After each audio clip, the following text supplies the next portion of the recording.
Los santos no mártires más jóvenes son Jacinta y Francisco Marto, quienes junto a su prima Lucía vieron a la Virgen en varias ocasiones entre el 13 de mayo y el 13 de octubre de 1917, en Cova de Iría, cerca de Ajustrel y de Fátima, en Portugal. La fecha de beatificación es el 13 de mayo del 2000 por el Papa San Juan Pablo II y fecha de canonización también el 13 de mayo, pero del 2017 por el Santo Padre Papa Francisco.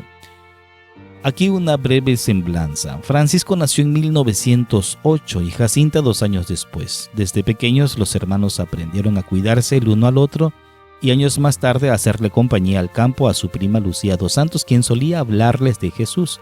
Los tres cuidaban ovejas en los hermosos parajes de su región natal.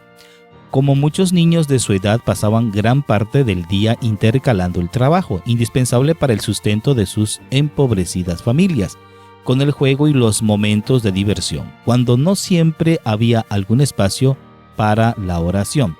Y fue a estos tres que la Madre de Dios se les apareció y les dijo: rezad, rezad mucho y haced sacrificios por los pecadores, pues muchas almas van al infierno porque no hay quien se sacrifique y pida por ellos. Francisco y Jacinta murieron muy jóvenes, poco después de producidas las apariciones, mientras que Lucía les sobrevivió por muchos años, convirtiéndose en carmelita descalza.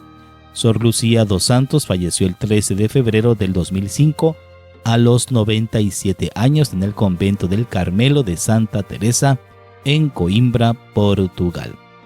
Del 13 de mayo al 13 de octubre de 1917, María, Madre de Dios, se apareció en varias ocasiones a Francisco, Jacinta y Lucía, en Cova de Iría, Portugal. Fueron meses en los que abundó la gracia y la presencia de Dios en medio de su pueblo, pero también un periodo en el que los corazones de los tres niños fueron puestos a prueba. Ellos soportaron con valentía calumnias, injurias, incomprensiones e incluso la prisión. Sin embargo, nada de esto parecía perturbarlos demasiado. De vez en cuando se les oía decir: si nos matan, no importa, vamos al cielo. Después de las apariciones, Jacinta y Francisco retomaron sus vidas sencillas, al igual que Lucía. A esta última la Virgen le pidió explícitamente que asistiera a la escuela.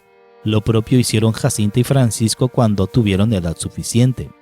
Todos los días de camino a la escuelita del pueblo pasaban por la iglesia y se detenían para saludar a Jesús Eucaristía, hincados de rodillas. Muchos solían acompañarlos con gozo, muy conscientes de quiénes eran, los niños que Dios eligió para hacer llegar su mensaje a la humanidad. Francisco, a sabiendas de que no viviría mucho tiempo porque así le fue anunciado, le dijo un día a Lucía: vayan ustedes al colegio, yo me quedaré aquí con Jesús escondido. Desde ese día, a la salida de la escuela, las niñas lo encontraban siempre en el templo, rezando en el lugar más cercano al tabernáculo en profundo recogimiento.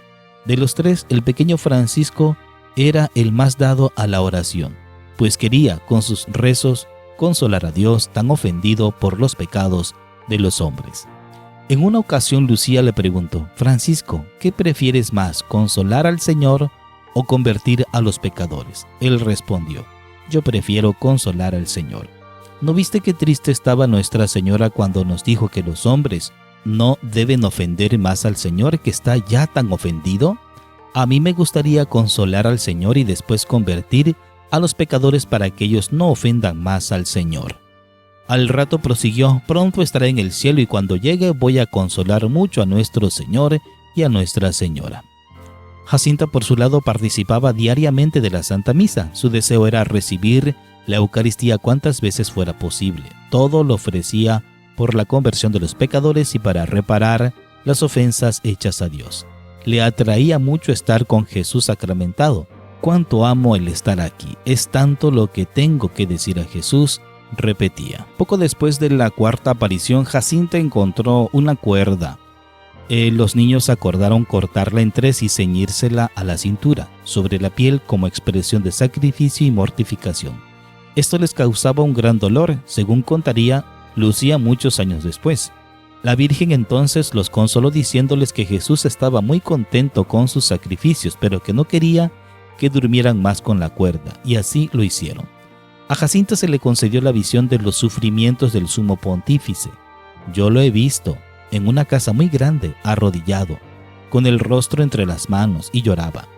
Afuera había mucha gente, algunos tiraban piedras, otros decían imprecaciones y palabrotas, contó ella. Los niños tenían presente al Papa continuamente y ofrecían 3 Aves Marías por él después de cada rosario.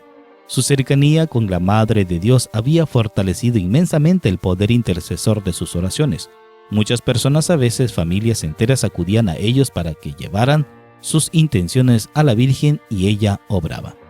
En una ocasión, una madre de familia le rogó a Jacinta que rece por un hijo que se había ido de casa, cual hijo pródigo. Días después el joven regresó, pidió perdón y le contó a su familia que después de haber gastado todo lo que tenía, robado y estado en la cárcel, algo inexplicable le tocó el corazón y decidió apartarse de todo, corriendo una noche rumbo al bosque para pensar. Sintiéndose perdido en ese momento con la vida arruinada, se arrodilló llorando y rezó. En eso tuvo una visión. Jacinta estaba frente a él. Le tomó de la mano y lo condujo hasta un sendero. Ese habría de ser el inicio del retorno a casa del muchacho. La historia llegaría a oídos de todos en el pueblo hasta que alguien se atrevió a preguntarle a Jacinta si realmente se había encontrado con el muchacho, pero ella respondió que no y que tampoco lo conocía. Eso sí, admitió la niña, había estado rogando y rogando a la Virgen para que regrese, tal y como aquella madre, desconsolada, le pidió. El 23 de diciembre de 1918, Francisco y Jacinta enfermaron gravemente de bronconeumonía. Por entonces, una epidemia asolaba muchas partes de Europa.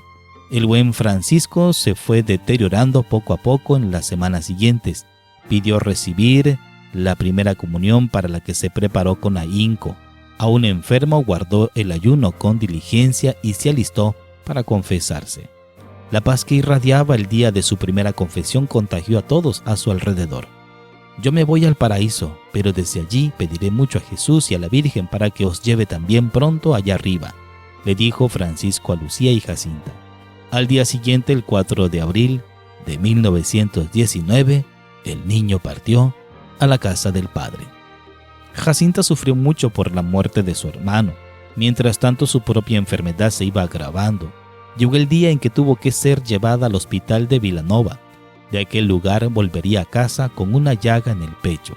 En medio de los dolores le confiaría a su prima: sufro mucho, pero ofrezco todo por la conversión de los pecadores y para desagraviar al corazón inmaculado de María. Como no mejoraba, la niña sería trasladada al hospital de Lisboa.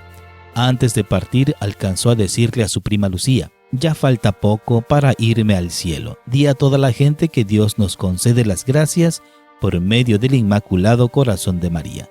Que las pidan a ella, que el corazón de Jesús quiere que a su lado se venere el Inmaculado Corazón de María, que pidan la paz al Inmaculado Corazón que Dios le confió a ella. Jacinta se le aplicó un procedimiento quirúrgico en el que le quitaron 2 costillas del lado izquierdo. En ese punto le quedó una llaga ancha del tamaño de una mano. Los dolores que sentía eran espantosos, pero aún así no cesaba de invocar a la Virgen y de ofrecer su dolor por la salvación de los pecadores. El 20 de febrero de 1920 pidió los últimos sacramentos, se confesó y rogó que le llevaran la comunión. Minutos después expiró. Jacinta solo tenía 10 años de edad. Antes de morir, la pequeña Jacinta alcanzó a decir algunas cosas que fueron escritas por su madrina, con quien vivía. Los pecados que llevan más almas al infierno son los de la carne. Las guerras son consecuencia del pecado del mundo. Es preciso hacer penitencias para que se detengan. No hablar mal de nadie y huir de quien habla mal. Tener mucha paciencia, porque la paciencia nos lleva al cielo. Los cuerpos de Francisco y Jacinta fueron trasladados al santuario de Fátima, donde se encuentran sepultados sus restos. Años más tarde se producirían las exhumaciones. Cuando se abrió el sepulcro de Francisco, se podía apreciar que el rosario que le colocaron sobre el pecho el día de su entierro estaba enredado entre los dedos de sus manos. El cuerpo de Jacinta, exhumado 15 años después de su muerte, fue hallado incorrupto. Contemplar como Francisco y amar como Jacinta fue el lema con el que estos dos videntes de la Virgen de Fátima fueron beatificados por San Juan Pablo II el 13 de mayo del año 2000. El Papa Francisco los canonizó el 13 de mayo del 2017 en Fátima, en el marco de las celebraciones por el 100º aniversario de las apariciones de la Virgen. Francisco y Jacinta, rueguen por nosotros.